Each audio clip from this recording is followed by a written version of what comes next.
Dr. Steve, can you explain the 6 responsibilities of a hypnotist? Absolutely, and these are available at AmericanAllianceOfHypnotists.org, and this is information I teach in my advanced program. I think that every organization that teaches hypnosis has their own guidelines.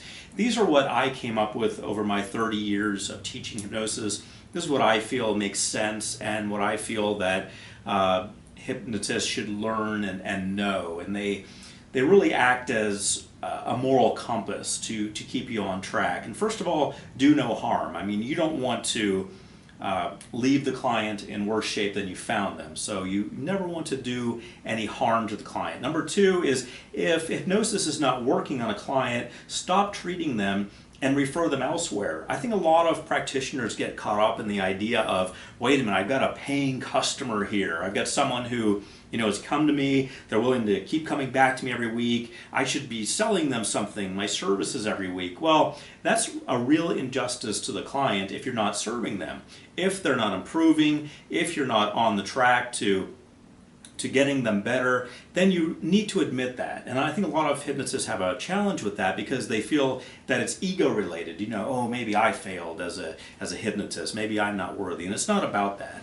It's about doing your job to the best of your ability, and if it's not working, then that usually means that hypnosis is not right for them. So you always have a place to refer them out to a psychologist or a psychiatrist. So there should be resources in your community as a professional hypnotherapist that you find that you feel comfortable referring them to.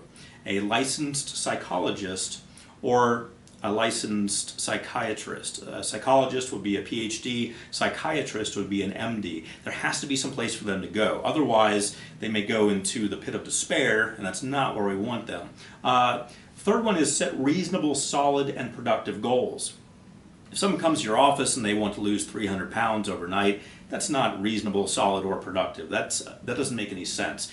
If someone comes to your office and they want to become a millionaire overnight, that's not reasonable, solid, or productive. There have to be logical steps along the way. We call that chunking down. So there are things for them to work on so that they can get from point A to point B. Number 4 is follow all state and federal laws and regulations. These are changing quite often, and because hypnotherapy is usually not strictly governed by a state in the United States of America, you have to find out, usually by consulting with an attorney, what the current regulations are concerning what they may call paraprofessionals, professionals outside of the state licensure. So you have to look into that.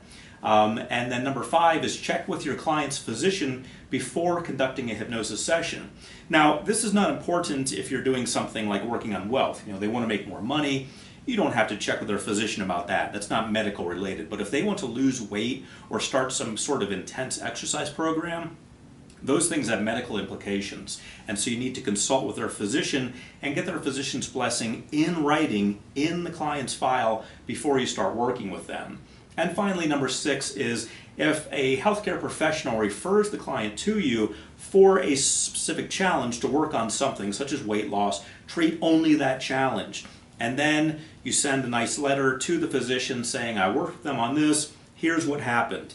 That's the way physicians work with each other when they're referring clients. That's the way you should work to fit into the framework of a professional healthcare provider. Very interesting, thank you. Oh, my pleasure. For more information about hypnosis, you can check out my website. I also have a free hypnosis recording for you there, and it's stevegjones.com. I'm Dr. Steve G. Jones, clinical hypnotherapist, hoping you have an outstanding day.